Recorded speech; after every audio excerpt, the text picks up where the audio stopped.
What is going on, everybody? It is the Luau back again with another episode of Luau Talk, volume, I don't know if it's 6, but I don't care if maybe we mix 6. But we're going to say volume 7 of Luau Talk. Next.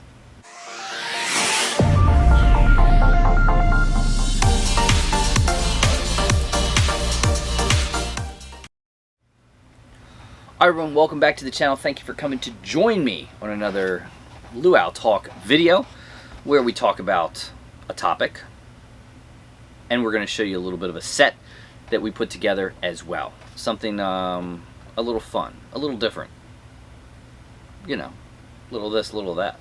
Alright, so first and foremost, I'm going to show you a set during this video of one of the most, it's just such an iconic film. It's grown in popularity over the years. It's an awesome one. I remember back in the 90s watching it and just loving it, and it has gained reputation and enjoyment throughout the years. But before we get to that, and part of this Luau Talk goes into that one, is I want to talk about people that have the collections. You know, you see a lot behind me. You don't see necessarily what's out in front of me, but you know, I collect a lot of things. You know, it's not just Funko Pops. I'm not huge into sodas. I do have some sodas. You can see them over behind my shoulders. Certain ones are very particular with what I like. But I also, for people that don't know, I like some retro toys. OG Voltron, OG Mask, things I grew up with. Some G.I. Joe here and there. And then just certain figures. You know, I love figures. I do collect wrestling figures. I do collect Hot Toys.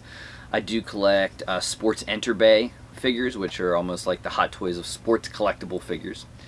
And you know, AEW and WWE Elite Ultimates are pretty much what I do. I don't do any other ones like that, and just stuff that goes with that. And sometimes, you know, for me, I'm relegated to the basement. That's where I do a lot of the filming. That's where the collection resides. I don't take my collection upstairs. It doesn't go upstairs. There's some autographs that tend to sometimes be able to go into the bathroom. So maybe one of these days I'll show you my bathroom, because literally, you know, it goes back, and then I have walls to the side of the toilet, and literally they're lined with autograph photography.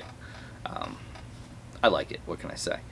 But sometimes for people like you that have collections that sort of grow, you may grow out of your basement, or it's too much space. What do you do with that? And I'm going to tell you what I've been doing. I've been doing it for about 1.5 years, maybe almost 2 years now. Is I realized that I can't keep it all down here. I can never display it all until one day the kids leave, and then maybe I get an extra room and I can make it a collectible room. They're getting older. Like a couple more years, maybe I could talk my wife into that, and then it changes. But for now, you know, I'm sort of relegated to to the basement, and I put stuff up when I come down here that I enjoy. But sometimes you can't put it all, and that means you've got to store it all. And the best place you can to store your collectibles is honestly a storage unit, and a storage unit that's climate controlled, and how to pack your stuff, and how do I do it, right? So when I decided to get a storage unit, first and foremost, it had to be close. You know, you don't want to travel really far away. So literally my storage unit is about less than 5 minutes away, in that range from my house. Key number 1 is make sure it's close. Key number 2, make sure you can afford it, because, you know, they're not cheap. Especially if you get an enclosed, climate-controlled unit, which you need for your collectibles. So, got to make sure you can afford it, and it's something that you could spend, because sometimes a storage unit that's going to be able to house, you know, a good bit of stuff is probably going to run you about $100 plus a month. Just what it is. You want to make sure they have security. You want to make sure they have a gate with key codes. There's cameras around. You want to make sure you have all that kind of stuff. If you want to really insure it, you can talk to you know, your insurance guy and see if they can add collectible insurance and all that kind of stuff. It's up to you. But that's pretty much what I did. And then what I did was, it was a matter of cataloging the collection. It's you can mark each bin, number each bin, put everything in the Funko app. So I have everything listed in the app that's in the storage unit. I have an Excel spreadsheet for figures and things like that. I don't put Hot Toys in the storage unit currently. That may change over time. Maybe I got to get a bigger storage unit. But I do that. So, that's the big thing with the collection. So I have a lot of wrestling figures there. I have Funko Pops there. I have some other figures that stay in the collection. And you're going to see it in a bit because part of Luau Talk is talking about a nice little set. And this is a set that I grew up with. And it's a fun set. It's a fun movie. I'm surprised they didn't make more of these pops. I'm talking about the 1993 classic, The Sandlot.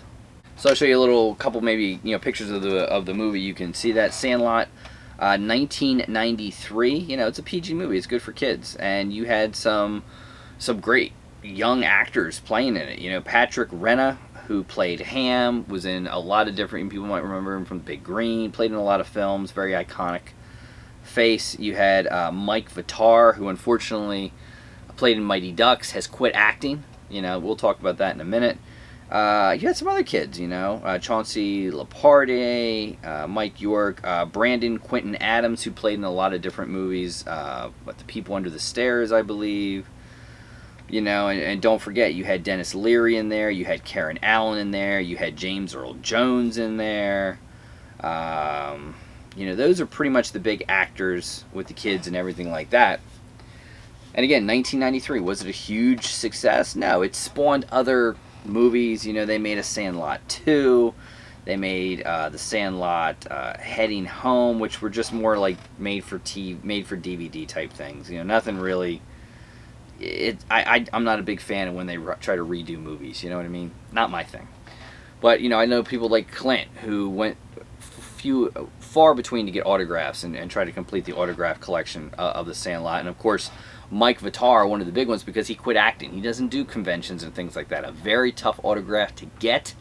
If you can get him, that autograph alone could command anywhere from like $300 to $500 if you get him on a Sandlot piece. But I'm going to show you some of the pops right now. And we'll get to the one that's missing, that I have missing. We'll get to a little add-on video to that. But first one was the 2-pack. This was, most of these all came out in about 2017. So we're right around, the 5-year mark on that one. But this one depicts a great scene, a great thing. I'm talking about Squints and Wendy Peppercorn. And there you go. That is the 2-pack. That was exclusive to Target. And yeah, a Squints and Wendy. And I remember Clint went hard. I think it took Pop King Paul to help him to get a dual autograph on this piece. Very cool. People remember he faked it to get a kiss, if you remember it. So very, very cool one. I like that. That's a nice 2-pack, right? Speaking of Squints, he did have his other one pop alone. And there he is, Squints in his baseball outfit. Again, great character from the movie. Speaking of Vitar, there you have Benny, which I think probably right now is one of the most expensive pops to get in this collection. They're getting harder and harder to find. So if this is a collection you're looking to put together, you might want to do it now, because it gets more pricey as the years go on and a lot harder to get in good condition. Benny, and this is a set that at times you throw a PPG out the window, especially for a Benny. A Benny could run you probably anywhere between $70-$80 right now. And he's a tough one. I think PPG is only like $50-$60. So there's Benny. Of course, you got to get Smalls. I like him with the black eye and the glove. I think that's really cool. And then, of course, you got Ham pointing like the Bambino. So there's a complete set. Now, one that's missing is, of course, the Beast, right? The Beast, the famous Beast. Now, the Beast was a GameStop exclusive, and I put these together recently. I already had Beast. I wasn't sure I was going to put the whole set together, and I ended up doing it. And again, the whole set consists of Smalls, Benny, Squints, Ham, the Beast, and then the Squints and Wendy 2-pack. And that's it. And it's kind of you thought maybe they'd make more of them, make all the boys. You know what I mean? I don't know why they didn't. Obviously, 2017, 5 years, they probably won't, unless there's maybe 93, I don't know, an anniversary or something maybe coming up. I don't know. I guess in 2023, that would put us at, what, 30-year anniversary of the Sandlot? Maybe they do something there. I don't know. But kind of upset they didn't do more. I think you could have done more of the characters. Just my opinion. But the Beast, I thought for this video, I would go to the storage unit and try to look for him. And, well, here's that video. And you can get a look at the storage unit, how it works, and all that good stuff. Alright guys, so as the video says, you know, we got to do, there's one that we keep in storage. Again, storage units are always a good thing, especially if you're a collector that is relegated to a basement or a certain space and you just cannot get the whole collection there. You can't display it all. There's no way you can do it. I highly recommend a storage unit, a climate controlled storage unit. So I have had this storage unit for I think 1.5 to 2 years. It is inside, it's climate controlled, it's security cameras, it's all that good stuff. So here we go.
So as you can see, it's long. You have little ones, you have big ones, and then this is what it looks like. So I always keep a little light that lights it up, and you can see everything is in here from pops, everything I keep in bins, and you can get an idea. You know, Legos and figures and all sorts of stuff we keep throughout here. So now the fun part is, can I find the beast? And can I find it easily? I don't know. We'll take a look and we'll see what we got. So the problem is, the beast is the last bin all the way in the back. So for the purpose of this video, we're not going to get the beast out. I will show you a picture of the beast right after this, but again, hopefully this gives you guys some ideas of what you can do with storage units. Again, you know, I go pretty high here, but I know where everything is. Everything is labeled as far as, you know, bins and FUNKO apps and everything like that. So if you're a collector, storage units, climate controlled, it's a safe place for your collectibles. So you might want to think about it. Yeah, hopefully you enjoyed this little trip to the locker. So there you go. Again, the beast just quite wasn't worth all the work it would take to get him out for this video. Again, all the way in the back to the right, the last box, a lot of work to get to him, a lot of work. And as you can see, maybe I got to start thinking of upgrading to the next size up storage unit. It's a thought. I might have to do that. But hopefully you like this Luau Talk. Hopefully, you know, people that have a collection that may be growing and you're stuck to a basement and you're confined and you're thinking a better way to store it. Again, totes, you can buy those hefty totes that you see a lot of. I get those at Target. I like those. The big black ones, you see some of those. Home Depot does those. All of them work fine. And again, you get that climate controlled area. You know, you're protected against the moisture and everything like that. It's hot, it's cold. They keep the temperature climated. It works good for the collectibles. And again, the beast wasn't there. I'll show you a little picture of him there so you can get a look at him. That's the complete collection of the Sandlot. A great set to put together if you haven't or you're thinking about it. Might want to do it now, would be my guess. And like I said, Benny probably going to run you a little bit more than a PPG. The others tend to be close to PPG. But on the end, most of them tend to be a little bit more. It's just how it works with the Sandlot. A great movie. If you've never seen it, I highly recommend you check it out. I wouldn't necessarily recommend the straight to DVD other ones.